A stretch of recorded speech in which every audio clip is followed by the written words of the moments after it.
ने मान लिया 100 सैनिकों को ईरान ने दहलाया।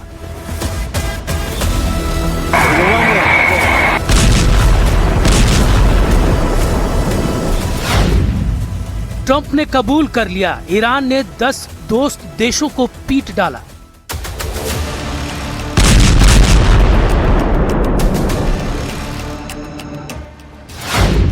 अमेरिका ने ऐलान किया अब ईरान बचेगा या उसका एटम बम।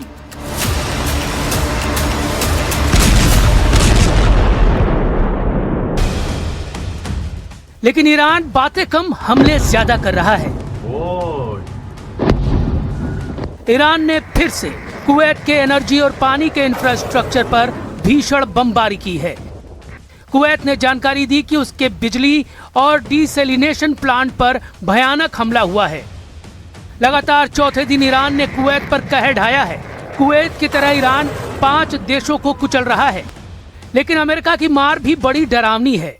सुपर पावर ने अपने विनाशकारी हथियारों को युद्ध में झोंक दिया है।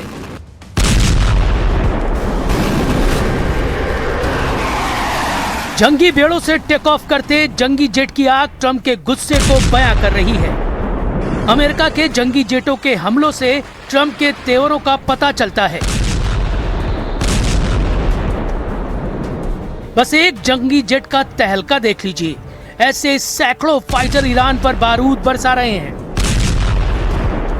ये हमले इतने सटीक हैं कि बचने की कोई गुंजाइश नहीं है। लड़ाकू जेट जब मिसाइल दागता है तो ईरान के मिलिट्री ठिकानों को एक धमाके में धूल में मिला दे रहा है। बम विस्फोट इतना विनाशकारी है कि कंक्रीट और इस्पात की इमारतें पिघल रही हैं। इतनी ताकत झोंक कर भी ट्रंप फोर्स ईरान को झुका नहीं पा रही, क्योंकि जैसे ही अमेरिका के जंगी जेट अपने डॉक पर लैंड करते हैं, ईरान मिसाइलें लॉन्च करना शुरू करता है। ईरान की मिसाइलें कब और कहां फटेंगी, इसकी भनक भी अमेरिकी सेनाओं को नहीं लग रही। ईरान हर हमले में नए दुश्मन देश को दहला रहा है। ईरान ने बहरीन में शेख ईसा मिलिट्री बेस को ड्रोन धमाकों से दहला दिया है। अमेरिका के 5वें बेड़े के अहम ठिकाने के ऑपरेशन सेंटर तबाह कर दिए गए हैं। जॉर्डन में ईरान ने अमेरिका के 20 ठिकानों पर तबाही मचाई है। जॉर्डन के अल अजराक में ईरान ने 20 इमारतों को जमींदोज कर दिया है। जॉर्डन ने जानकारी दी है कि 5 विस्फोटक ड्रोन वक्त रहते ढेर कर दिए गए, नहीं तो हमले में बहुत ज्यादा नुकसान होता। कुवैत और संयुक्त अरब अमीरात में ईरान की मिसाइल आंधी अभी भी रुकी नहीं है। मतलब ये कि अमेरिका ईरान युद्ध अब उस मोड़ पर है जहां फैसला सिर्फ मैदान में होना बाकी है, क्योंकि आसमानी लड़ाई में ईरान भारी पड़ रहा है। अमेरिकी हमलों के जवाब में जॉर्डन में जो हमले किए गए उसमें 2 अमेरिकी सैनिकों की मौत हो गई, 1 लापता है। हालत यह है कि सीज फायर खत्म होने के 10वें दिन अमेरिका ने ईरान के बंदर अब्बास और बंदर लेंगेह में जबरदस्त हमला किया। तस्नीम न्यूज की रिपोर्ट में यह दावा किया गया। इसके अलावा चाबहार में भी अमेरिकी मिसाइलों ने हाहाकार मचाया। जवाब में ईरान ने कुवैत में आरिफजान बेस पर तैनात अमेरिकी हाइमार्स मिसाइल सिस्टम पर अटैक किया। जॉर्डन को भी निशाना बनाया गया। जॉर्डन की राजधानी अम्मान में हवाई हमले के अलर्ट के बाद सायरन बजने शुरू हो गए। IRGC का दावा है कि बहरीन में उसने अमेज़न के डेटा इंफ्रास्ट्रक्चर पर क्रूज मिसाइल से हमला किया। इस बीच खबर है कि ईरान ने हॉर्मुज में 2 तेल टैंकर उड़ा दिए हैं, यानी जंग खतरनाक मोड़ पर है। न अमेरिका रुक रहा है, न ईरान झुक रहा है। इस चक्कर में पश्चिम एशिया में हड़कंप मचा हुआ है। ईरान के खातम अल अंबिया सेंट्रल हेडक्वार्टर ने युद्ध में बड़ी जीत की तरफ बढ़ने का दावा तक कर दिया है।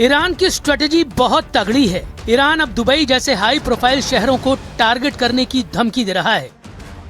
उधर ट्रंप फोर्स को जॉर्डन में मिले झटके से उबर पाना मुश्किल हो रहा है। वॉल स्ट्रीट जर्नल के मुताबिक जॉर्डन में जिस तरह से ईरान ने अमेरिकी सैन्य ठिकानों पर सटीक हमला किया है, उससे अमेरिका हैरान है।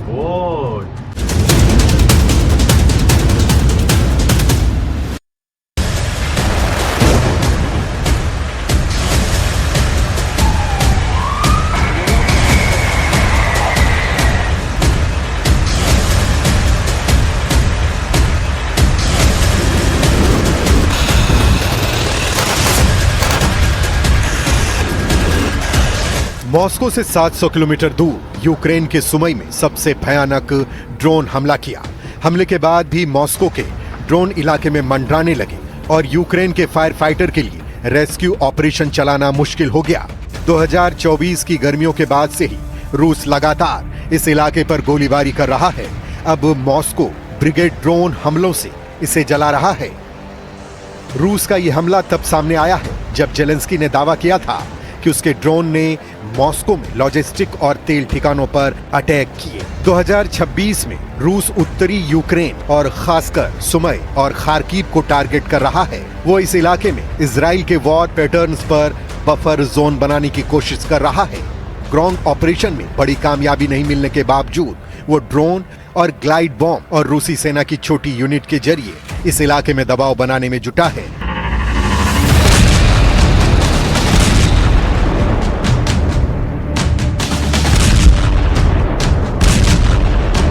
उधर यूक्रेन लॉन्ग रेंज ड्रोन के जरिए मॉस्को में लॉजिस्टिक वेयरहाउस और तेल ठिकानों को निशाना बना रहा है, जिसके जवाब में रूस बॉर्डर के करीब के शहरों को ज्यादा जला रहा है।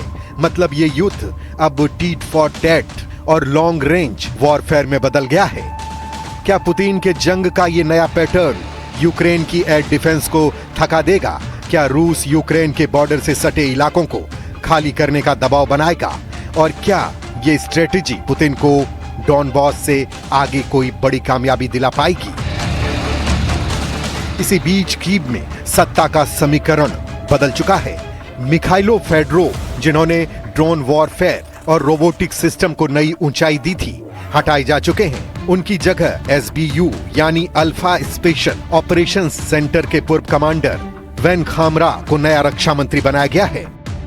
सवाल है, क्या यूक्रेन की सेना के नए कमांडर और रक्षा मंत्री ये वेन खामरा पुतिन की नई वॉरफेयर का जवाब दे पाएंगे?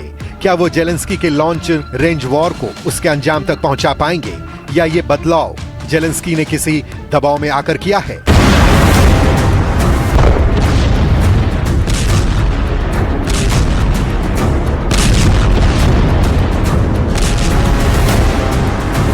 ऐसे यूक्रेन का पूरा फोकस अभी लॉन्ग रेंज वॉरफेयर में बदल गया है। 2 दिन पहले